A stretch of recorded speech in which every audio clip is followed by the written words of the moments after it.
Hello friends, कशा आहात? आजकाल मुली लग्नाच्या अगोदर बऱ्याचशा नोकरी करत असतात.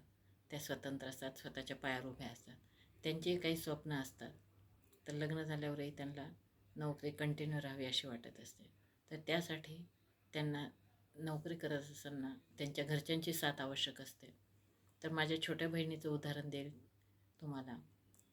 ती टीचर आहे आणि तिच्या घरचा एवढा सपोर्ट आहे. तिचे सासरे, तिच्या सासूबाई, तिचे मिस्टर, तिच्या जाऊबाई, दीर ह्या सगळ्यांचाच तिच्या नोकरीमध्ये खूप मोलाचा वाटा आहे. मुलांना शाळेत नेणं आणणं हे सगळे मिळून घरातली जबाबदारी उचलतात आणि सासूबाई पूर्ण लेकरांना सांभाळण्याचं काम करतात. त्यामुळे ती नोकरी करू शकते. आज तिचा मुलगा एक IIT झाला आहे दिल्लीहून, स्वतःचं स्टार्टअप सुरू केलं आहे आणि छोटा मुलगा इंजिनिअरिंगच्या दुसऱ्या वर्षाला शिकत आहे. तर हे स्त्री कशाच्या जोरावर करू शकते? तर फक्त घरच्यांच्या सपोर्टच्या जोरावर करू शकते. हेच तुम्हाला उदाहरण सांगायचं होतं.